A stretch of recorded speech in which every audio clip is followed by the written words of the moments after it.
el Evangelio de Jesucristo esquematizado,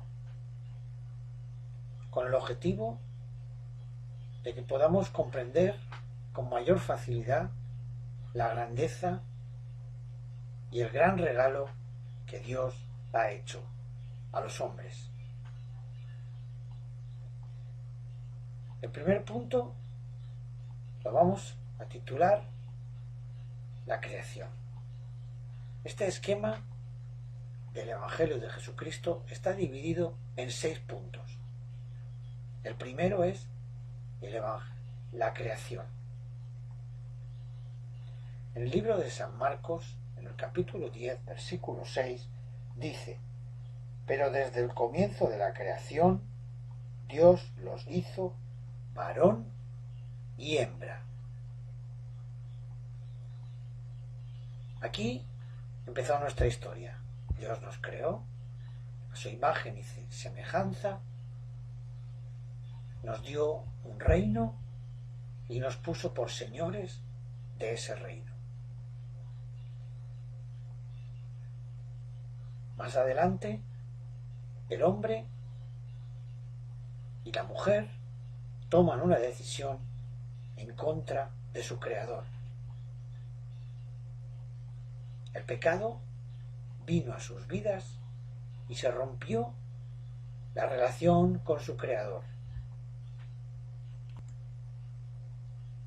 El juicio cayó sobre el hombre y sobre la mujer, y en el capítulo 3 del libro del Génesis, en el versículo 19, dice así: con el sudor de tu rostro comerás el pan hasta que vuelvas a la tierra, porque de ella fuiste tomado, pues polvo eres y al polvo volverás.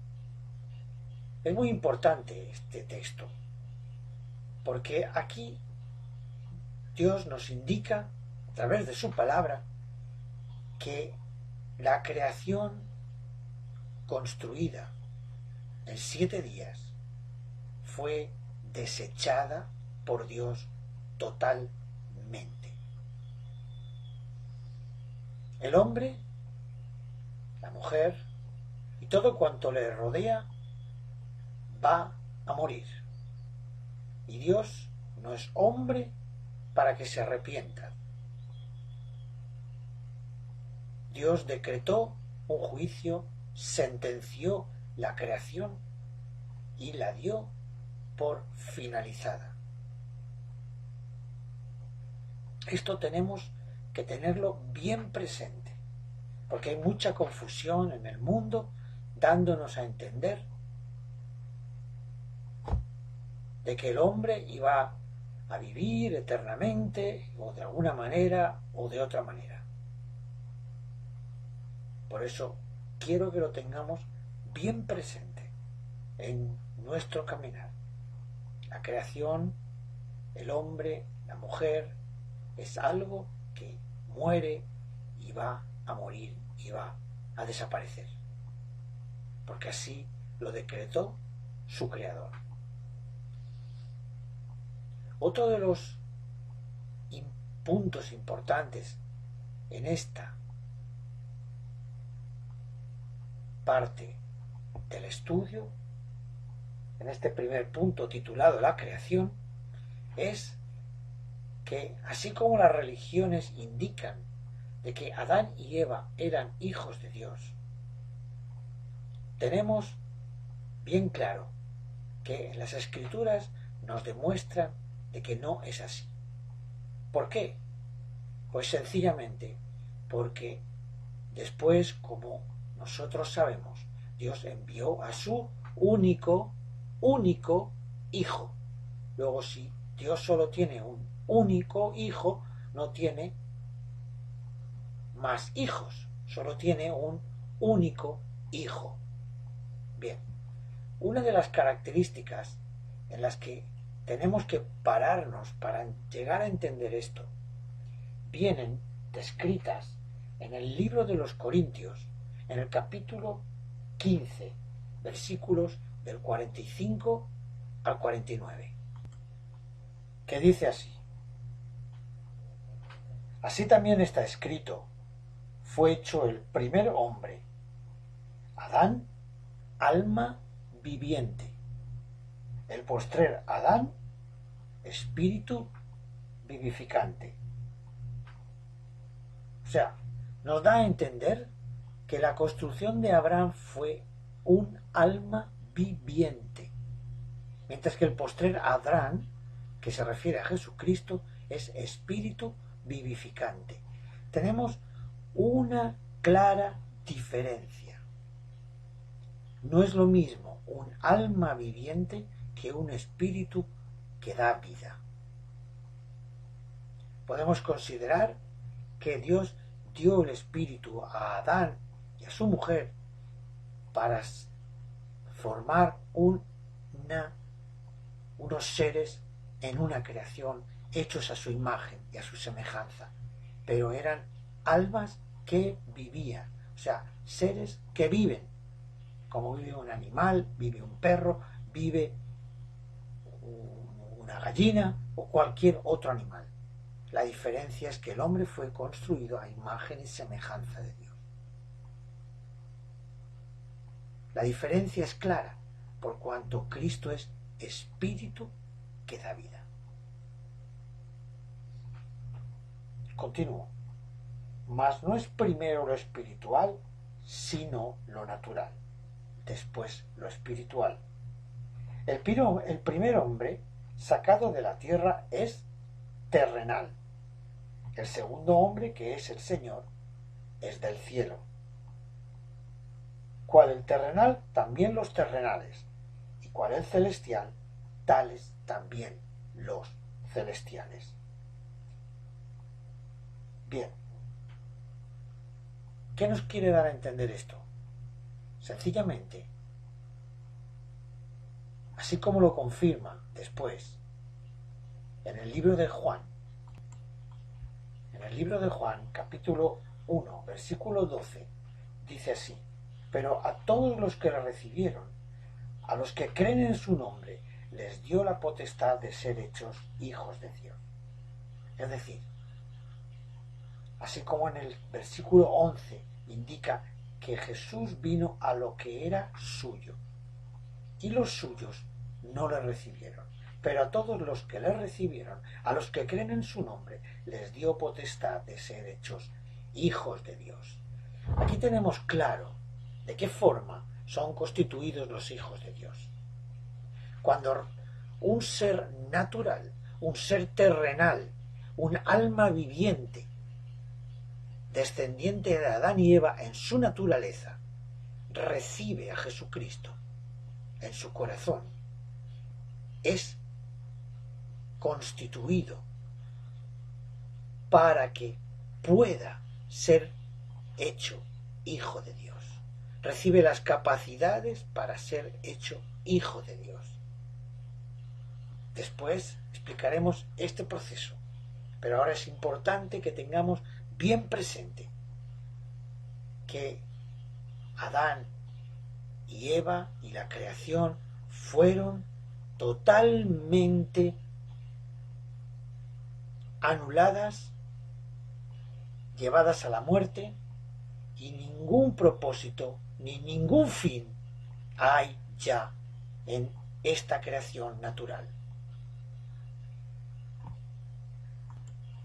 Confirmándolo estas palabras en el libro de los Romanos, en el capítulo 5 y en el versículo 12, donde dice: por tanto, así como el pecado entró en el mundo por medio de un hombre, y por medio del pecado la muerte, así también la muerte alcanzó a todos los hombres, por cuanto todos pecaron.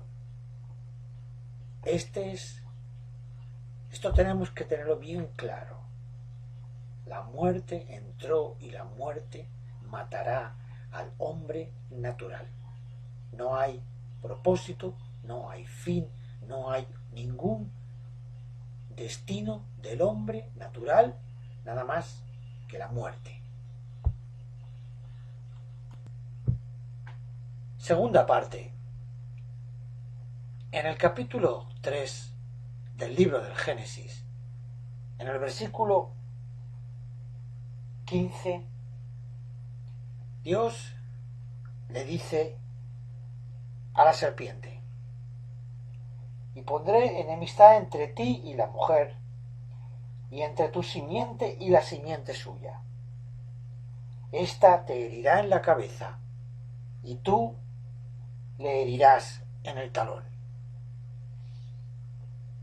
Nos ubicamos en el tiempo en el que Adán y Eva habían desobedecido a Dios, y Dios carga su ira, ejecuta un juicio contra el hombre y la mujer, pero en su gran amor, en su grandeza, deja una puerta abierta para la salvación de las almas de los hombres y de las mujeres. Y anuncia en el juicio a Satanás que de la simiente de la mujer nacerá uno que herirá la cabeza a Satanás. El propósito de Dios era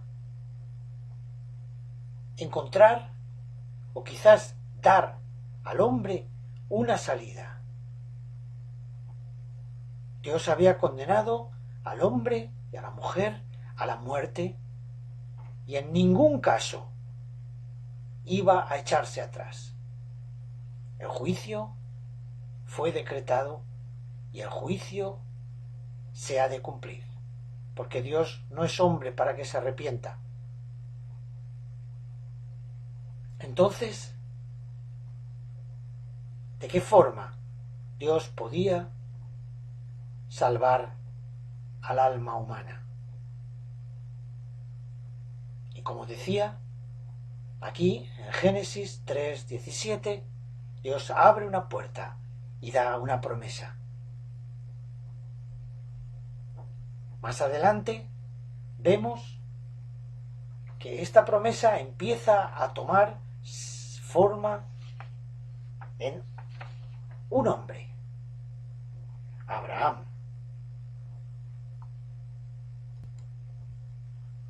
Como casi todos sabemos, Abraham fue una persona que escuchó la voz de Dios y obedeció sus mandatos.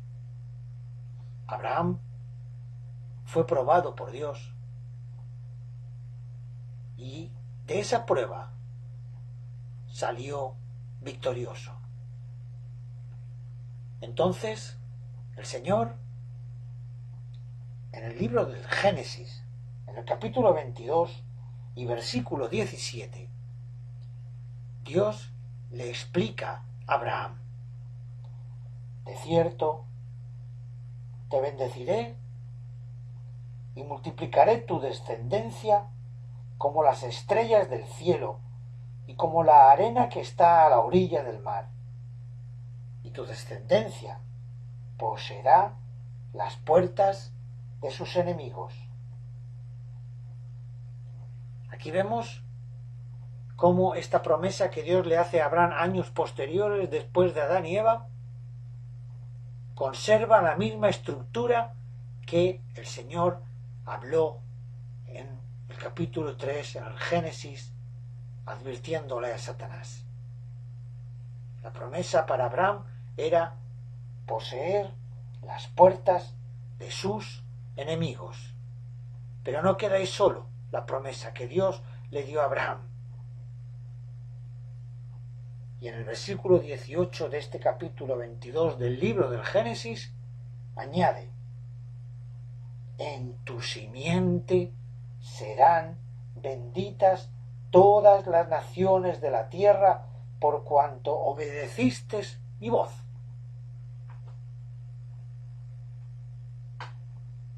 Si observamos, Abraham fue el padre de la fe, por cuanto creyó a Dios, y creyó y cumplió y obedeció y dio fruto a esa fe, porque cumplió la prueba a la que Dios le sometió.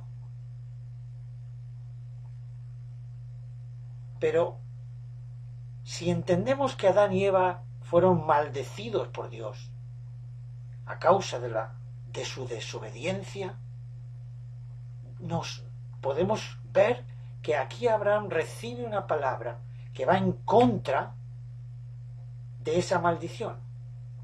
Abraham fue bendecido y tu simiente será bendita.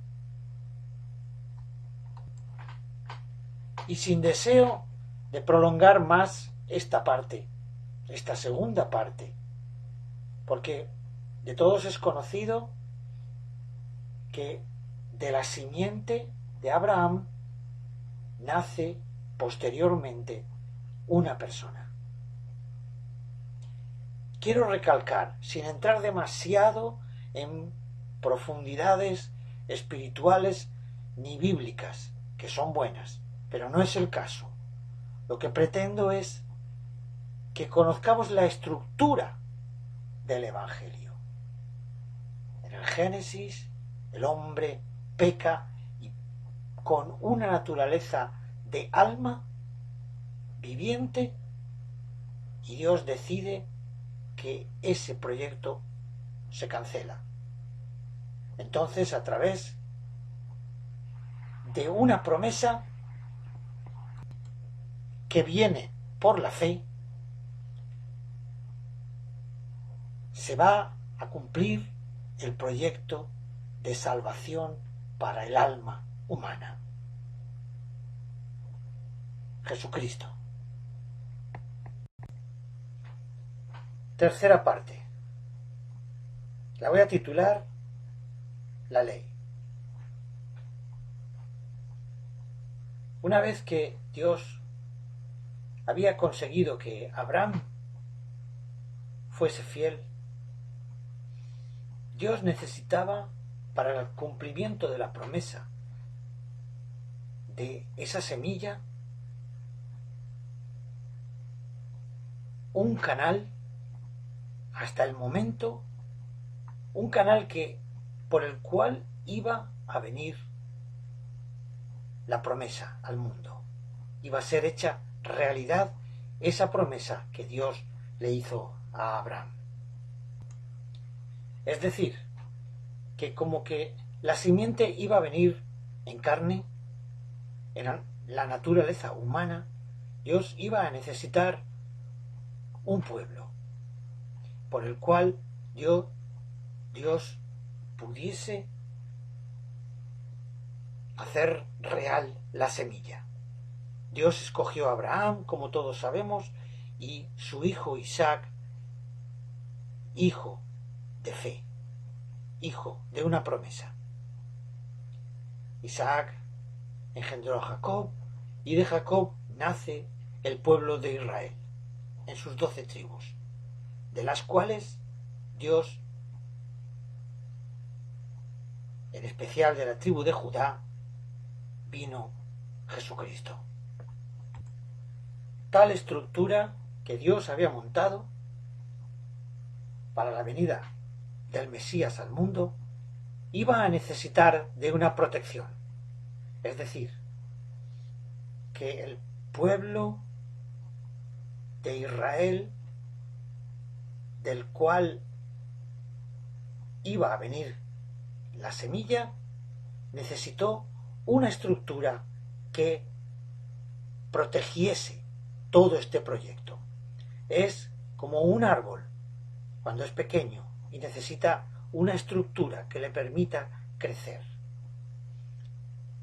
Al tiempo de Dios envía la ley a Moisés.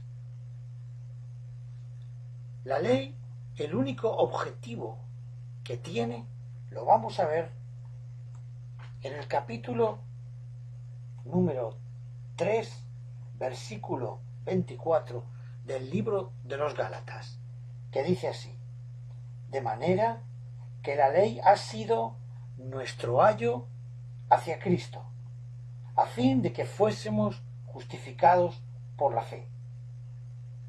Pero venida la fe, ya no estamos bajo ayo.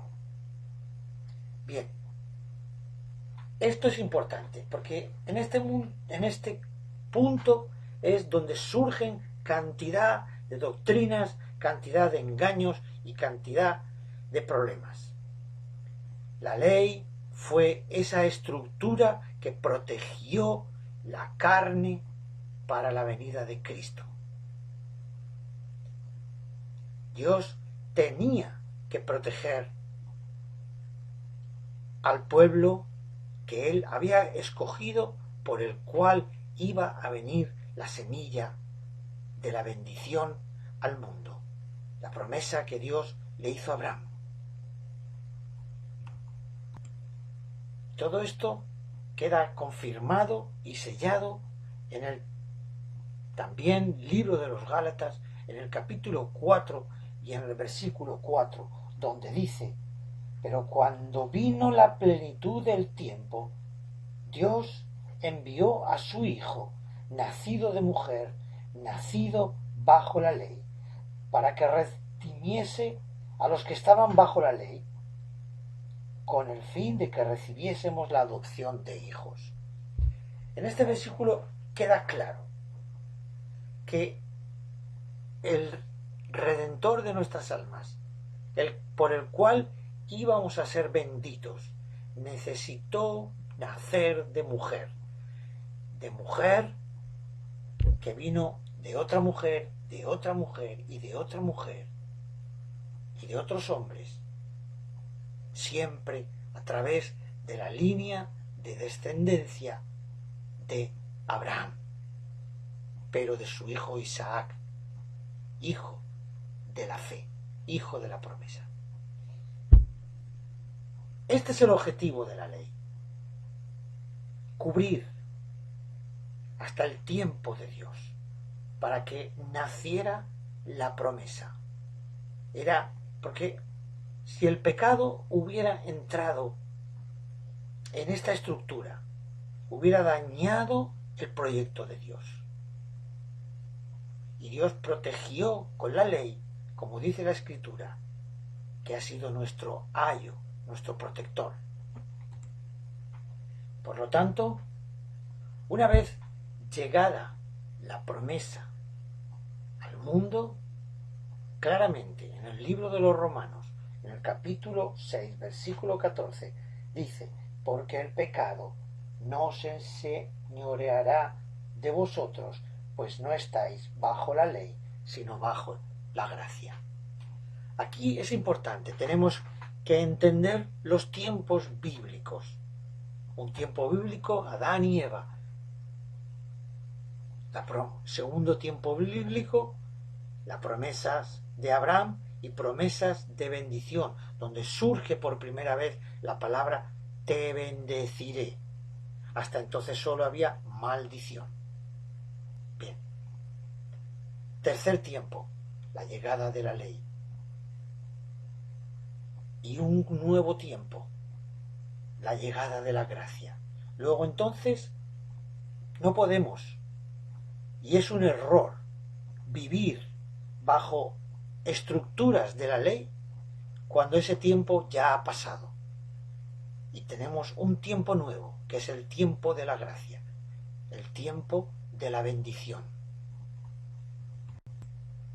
Parte cuarta.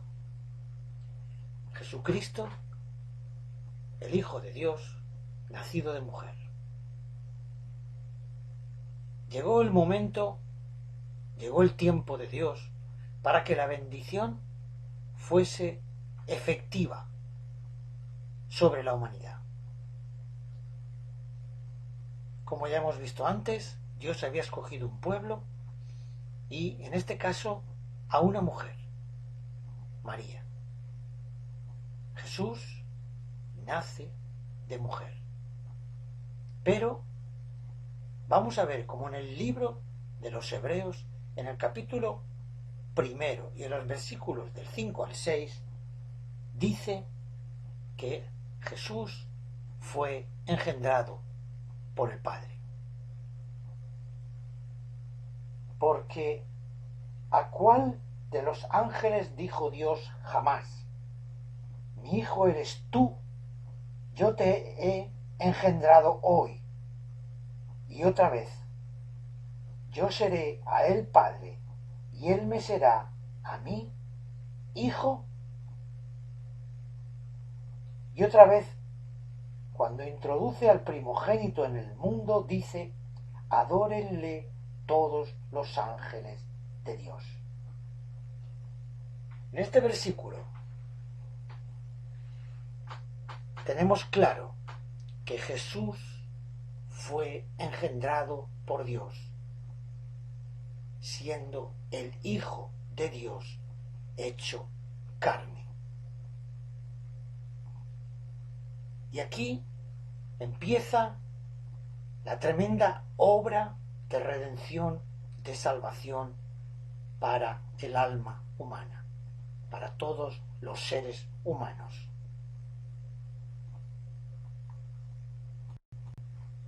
Parte número 5. Crucifixión, muerte y resurrección de Jesús. En esta parte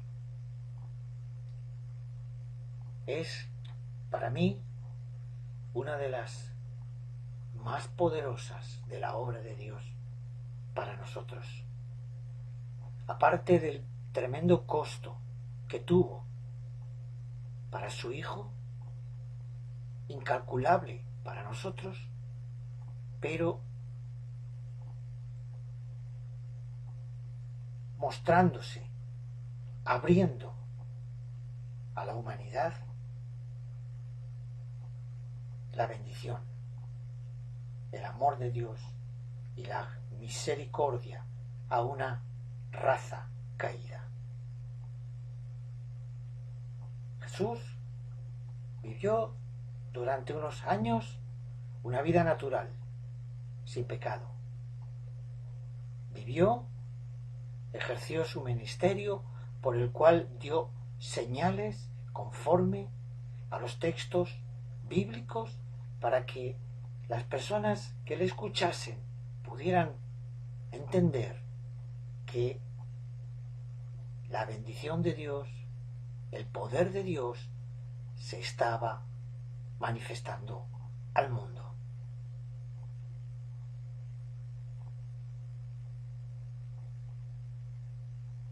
En el libro de los Romanos, en el capítulo 6, versículos del 3 al 14, dice: ¿O ignoráis que todos los que hemos sido bautizados en Cristo Jesús hemos sido bautizados en su muerte? Fuimos, pues, sepultados juntamente con él para muerte por medio del bautismo, a fin de que como Cristo resucitó de los muertos por la gloria del Padre, así también nosotros andemos en novedad de vida. Hago un alto en el versículo 14. Así también nosotros andemos, en el versículo 4. Así también nosotros andemos en novedad de vida. Todos sabemos que Cristo Jesús fue crucificado en la cruz del Calvario y por la fe sabemos que resucitó al tercer día. Aparte de la obra tremenda de redención, ¿de qué forma influye este proceso en nuestras vidas?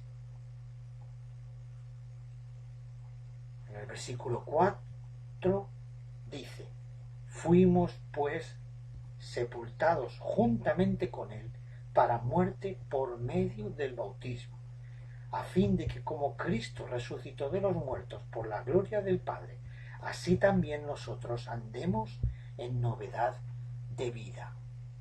Tremendo esto. La muerte y resurrección de Cristo produce en nosotros, al recibir el bautismo de Jesús, el bautismo de Cristo, produce en nosotros la capacidad de andar en una vida nueva. Qué importante es esto. qué importante es. Y añade en el versículo 5, porque si fuimos plantados juntamente con Él en la semejanza de su muerte, así también lo seremos en la de su resurrección. Conocedores de esto, que nuestro viejo hombre fue crucificado juntamente con Él, para que el cuerpo del pecado sea reducido a la impotencia, a fin de que no sirvamos más al pecado, porque el que ha muerto ha sido justificado del pecado.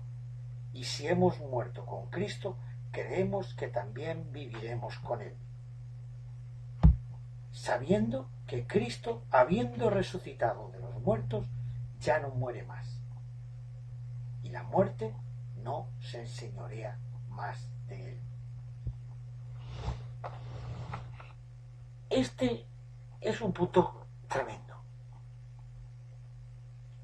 Aquí quiero hacer un inciso que es importante para que podamos llegar a comprender la grandeza de lo que aquí está pasando. Recordemos en el primer punto que Dios había desechado a Adán y a todo el proyecto de Adán y Eva. Pero ¿de qué forma Dios iba a salvar a el alma humana sin ir en contra de su juicio? Iba a decir muy fácil, pero fácil no fue. Fue muy duro. Dios envía a su Hijo en forma de carne para que, venciendo a la muerte, al resucitar de entre los muertos,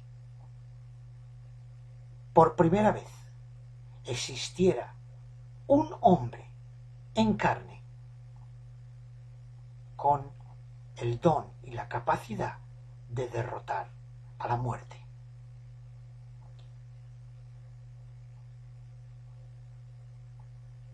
Importantísimo, una vez más. En Jesucristo manifiesta una nueva vida, una nueva criatura. Vamos a comprobarlo en el libro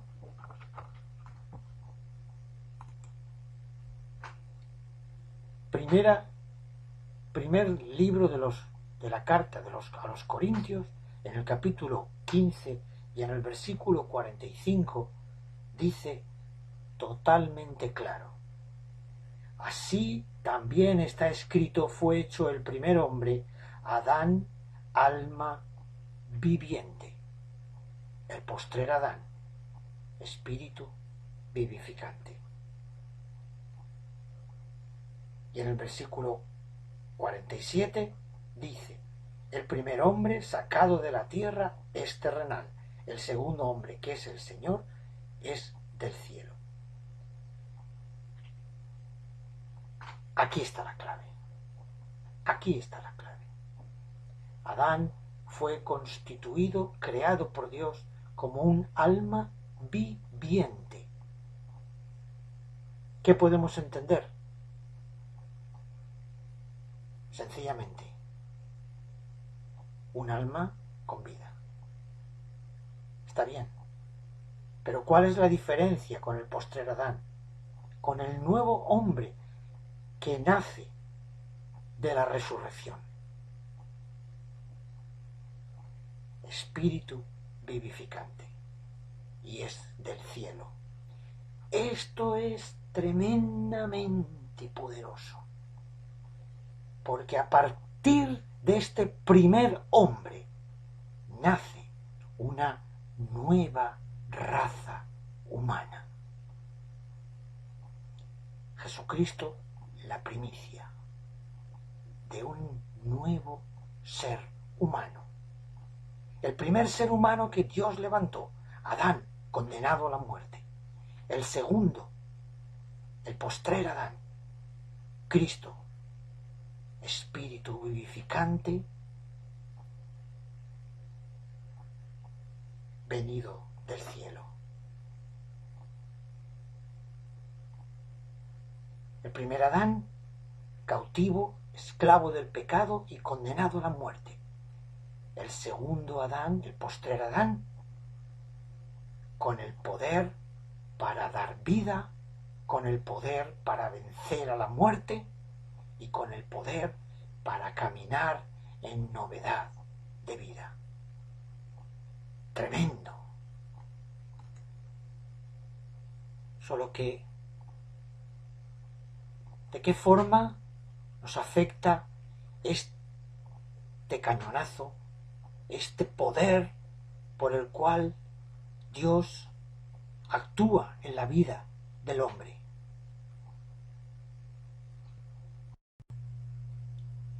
Como hemos visto, apareció un nuevo ser humano.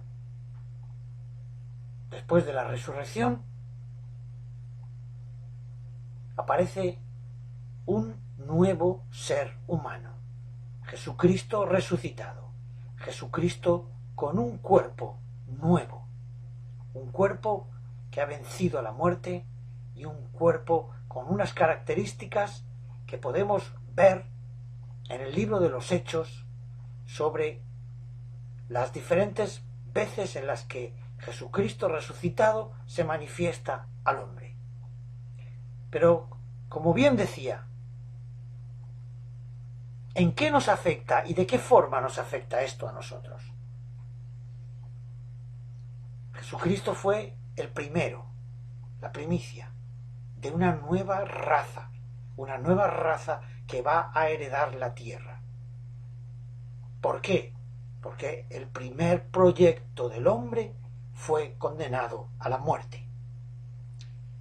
Y dice la palabra que de tal manera amó Dios al mundo que entregó a su Hijo para que todo aquel que en él crea no se pierda, mas tenga vida eterna. Nosotros, cuando creemos en Jesús, cuando recibimos el bautismo de Jesucristo, va a producirse un cambio de nuestra naturaleza. Nuestra naturaleza de Adán, condenado, maldito, se va a transformar en la nueva naturaleza de Jesucristo resucitado. Vamos a ver el primer libro de la carta a los Corintios, en el capítulo 4 y el versículo 15, donde dice: porque aunque tenga 10.000 años en Cristo, no tenéis muchos padres, pues en Cristo Jesús yo os engendré por medio del Evangelio. En este texto aparece una palabra tremendamente importante que es engendré. Pablo se está refiriendo está hablándole a unos discípulos suyos que él había llevado a los pies de Cristo y había conseguido que creyeran en Jesús. Y entonces él les dice: yo os engendré en Cristo. Para nosotros, hoy en día, en el siglo XXI, es fácil entender esta palabra engendré. Vamos a suponer, y voy a usar un término que puede ser confuso, pero es fácil para que nuestra mente admita lo que Cristo, lo que Dios está haciendo en nosotros. Hoy en día, a través de usar células, se producen clones de otras personas. Cuando nosotros recibimos a Cristo en nuestro corazón, se va a producir en nosotros un clon de Cristo. Vamos a ser engendrados en Cristo. Dios engendró a Jesús y nosotros somos engendrados en Cristo. Tomemos este símil que desconozco todas las áreas científicas que esta palabra implica, pero sí me supone para poder entender. Podemos ser o podemos entender que somos clones de Cristo. Cristo vive en mí.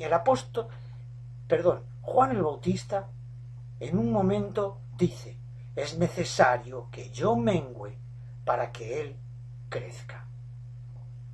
Y eso pasa en nuestras vidas. Mientras que nosotros vamos decreciendo, nuestro antiguo y viejo hombre va decreciendo, va apareciendo el nuevo hombre, que es Cristo Jesús resucitado en nosotros. Pero Dios va a producir ese nuevo hombre en nosotros, ese clon de Cristo, esa nueva raza de hombres. Pero no queda ahí la cosa, porque en el capítulo 4 del libro de los Gálatas, en el versículo 4 al 7, pero cuando vino la plenitud del tiempo, Dios envió a su Hijo, nacido de mujer, nacido bajo la ley, para que redimiese a los que estaban bajo la ley, a fin de que recibiésemos la adopción de hijos. Y por cuanto sois hijos, Dios envió a vuestros corazones el espíritu de su Hijo, el cual clama: Abba, Padre. Así que ya no eres esclavo, sino hijo, y si hijo, también heredero de Dios por medio de Cristo. ¡Wow!